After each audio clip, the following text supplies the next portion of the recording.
It's a tale of two states. Arizona now has the nation's toughest law targeting employers of illegal aliens. Neighboring Nevada has a new law, too, that's unlikely to penalize a single business. Starting January 1st, Arizona employers found to be hiring illegal aliens could lose their business license. Business lobby groups are suing, saying it will devastate Arizona's agriculture, service, and construction industries. The Arizona law will begin economic chaos in this country. The immigration system is certainly broken, but it's a federal system.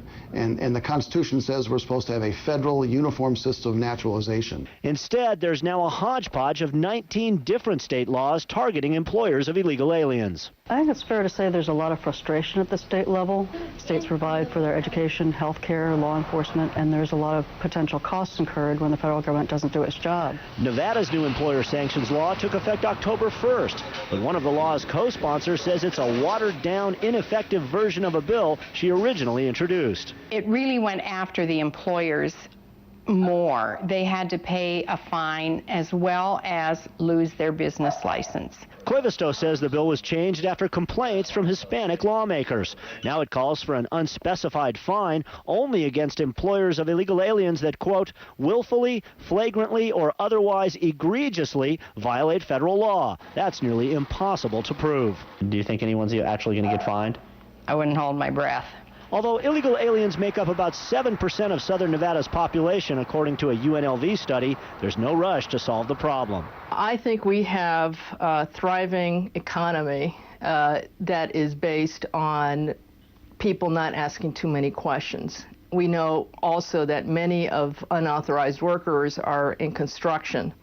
And construction is definitely influential in the state and is one of the engines for economic growth here in southern Nevada. It's also a magnet for a growing illegal workforce.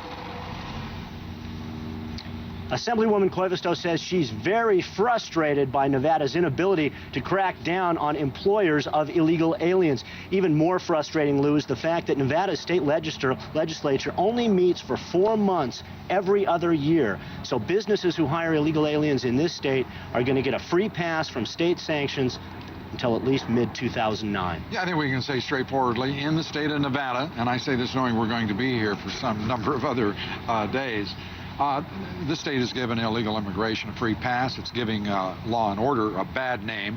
The city of Las Vegas, the state of Nevada, as you have just documented and reported, is simply encouraging illegal immigration. Not simply not stopping it, they're encouraging it. One of the excuses they make is that their state budget is in a crisis, they've got a budget deficit, and some of the mandates from the federal government, such as the Real ID Act, are already going to cost them like $80 million, and they're trying to enforce immigration law is just going to cost them too much money. Well, a memo from Lou Dobbs to the Nevada governor and state legislature.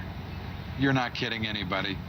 People of the United States are a lot smarter than that. This is business as usual, and it's business on the backs of the taxpayers, not just in this state, but across the country. Absolutely. Thank you very much. Appreciate it. Case of wine.